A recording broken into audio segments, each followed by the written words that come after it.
जय श्री कृष्ण।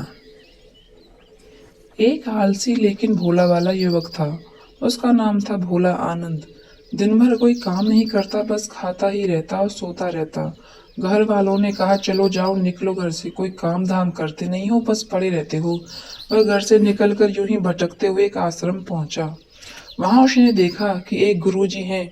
उनके शिष्य कोई काम नहीं करते, बस मंदिर की पूजा करते हैं। उसने मन में सोचा, यह बढ़िया है, कोई काम धाम नहीं, बस पूजा ही तो करना है। गुरुजी के पास जाकर पूछा, क्या मैं यहाँ रह सकता हूँ? गुरुजी बोले, हाँ हाँ, क्यों नहीं, लेकिन मैं कोई काम नहीं कर सकता हूँ गुरुजी। कोई काम नहीं करना, बस पूजा करनी होगी। बोला आनंद बोले, ठीक है, वह तो मैं कर लूंगा। अब आनंद महाराज आश्रम में रहने लगे। ना कोई काम ना कोई धाम, बस सारा दिन खाते रहो, प्रभु भक्ति में भजन गाते रहो।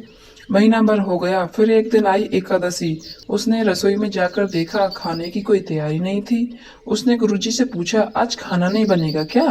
गुरुजी ने कहा, आज तो एकादशी है, तुम्हारा भी उपवास है। उसने कहा, नहीं, अगर हमने उपवास कर लिया तो कल का दिन नहीं देख पाएंगे, हम तो नहीं कर सकते उपवास, हमें तो भूख लगती है, आपने पहले क्यों नहीं बताया? गुरुजी ने कहा, ठीक है, तुम ना करो उपवास, पर खाना भी तुम्हारे लिए कोई और नहीं बनाएगा, तुम खुद ही बना लो।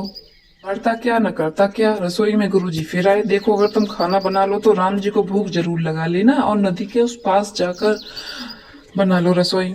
ठीक है, लकड़ी, आटा, तेल, घी, सब्जी लेकर आनंद जी महाराज जी चले गए। जैसा तैसा खाना भी बनाया। खाने लगा तो याद आया, गुरुजी ने कहा था कि राम जी को भोग लगाना है। वह भजन गाने लगा, आओ मेरे राम जी भोग लगाओ जी, प्रभु राम आइए, श्री राम आइए, मेरे भोजन का भोग लगाइए। कोई ना आया तो बेचैन हो गया कि यहाँ तो भूख लग रही है और राम जी भी नहीं आ रहे हैं।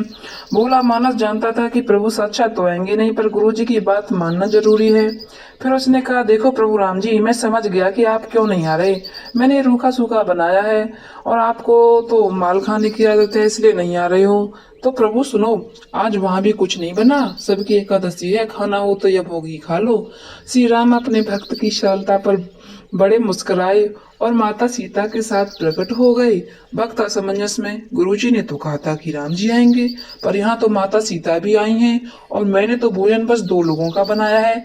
चलो कोई बात नहीं, आज इन्हें ही खिला देते हैं। बोला, प्रभु मैं भूखा रह गया, लेकिन मुझे आप दोनों को देखकर बड़ा अच्छा लग रहा है। लेकिन अगली एकादशी पर ऐसा न करना, पहले बता देना कि कितने जन आ रहे हो और यहाँ थोड़ा जल्दी आ जाना। राम जी उसकी बात पर बड़े मुदित हुए, प्रसाद ग्रहण करके चले गए। अगली एकादशी तक यह भोला मानस सब भूल गया। उसे लगा प्रभु ऐसे ही आते होंगे और प्रसाद ग्रहण करते होंगे। फिर एकादशी आई, गुरुजी ने कहा, मैं चला अपना खाना बनाने, पर गुरुजी थोड़ा ज्यादा अनाज लगेगा, वहां 2 लोग आते हैं। गुरुजी मुस्कुराए, भूख के मारे बावला है, ठीक है, लो जा और अनाज ले जा। अब की बार उसने 3 लोगों का खाना बनाया। फिर गुहार लगाई, प्रभु राम आइए, सीताराम आइए, मेरे भोजन का भोग लगाइए। प्रभु की महिमा भी निराली है, भक्त के साथ कौतुक करने में उन्हें भी बड़ा मजा आता है। इस बार वे अपने भाई लक्ष्मण, भरत, शत्रुघ्न और हनुमान जी को लेकर आ गए। भक्त को चक्कर आ गए, यह क्या हुआ, एक का भोजन बनाया तो 2 आए, आज 2 खाना बनाया, 2 का खाना ज्यादा बनाया तो पूरा खानदान आ गया। लगता है आज भी भूखा ही रहना पड़ेगा। सबको भोजन लगाया और बैठे बैठे देखता रहा, अनजाने ही उसकी भी एकादशी हो गई। फिर अगली एकादशी आने से पहले गुरुजी से कहा, गुरुजी ये आपके प्रभु राम जी अकेले क्यों नहीं आते हैं, हर बार कितने सारे लोग ले आते हैं, इस बार अनाज ज्यादा देना। गुरुजी को लगा कहीं ये अनाज बेचता तो नहीं है, देखना पड़ेगा जाकर भंडार में, कहा इसे जितना अनाज चाहिए दे दो और छुपकर उसे देखने चल पड़े। इस बार आनंद में सोचा, खाना पहले नहीं बनाऊंगा, पता नहीं कितने लोग आ जाएं, पहले बुला लेता हूँ फिर बनाता हूँ। फिर बोले, प्रभु राम आइए, श्री राम आइए, मेरे भोजन का भोग लगाइए। सारा राम दरबार मौजूद। इस बार तो हनुमान जी भी साथ आए, लेकिन यह क्या, प्रसाद तो तैयार ही नहीं है। भक्त ठहरा भोला बाला, बोला, प्रभु इस बार मैंने खाना नहीं बनाया। प्रभु ने पूछा, क्यों? बोला, मुझे मिलेगा तो नहीं, फिर भी क्या फायदा बनाने का, आप ही बना लो और खुद ही खा लो। राम जी मुस्कुराए, सीता माता भी गदगद हो गई हों उसके मासूम जवाब से। लक्ष्मण जी बोले, क्या करें प्रभु? प्रभु बोले, भक्त की इच्छा है पूरी तो करनी पड़ेगी, चलो लग जाओ काम से। लक्ष्मण जी ने लकड़ी उठाई, माता जी ने आटा लगाने लगी। भक्त एक तरफ बैठकर देखता रहा। माता सीता रसोई बना रही थी और कई ऋषि मुनि यक्ष गंधर्व प्रसाद लेने आने लगे। इधर गुरु जी ने देखा खाना तो बना नहीं, भक्त एक कोने में बैठा है। पूछा, बेटा क्या बात है, खाना क्यों नहीं बनाया? बोला, अच्छा किसे किया गुरु जी, आप आ गए, देखिए कितने लोग आते हैं प्रभु के साथ। गुरु जी बोले, मुझे तो कुछ नहीं दिख रहा तुम्हारे और अनाज के सिवा।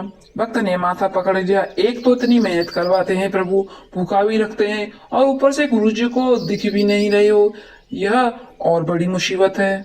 बोला ने प्रभु से कहा, आप गुरु जी को क्यों नहीं दिख रहे? प्रभु बोले, मैं उन्हें नहीं दिख सकता। बोला, क्यों?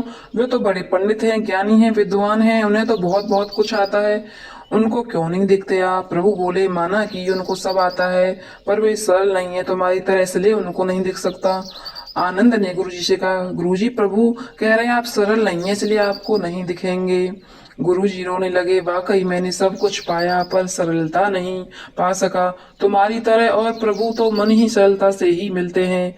प्रभु प्रकट हो गए और गुरुजी को भी दर्शन दिए। इस तरह एक भक्त के कहने पर प्रभु ने रसोई भी बनाई। बोलो जय श्री राम।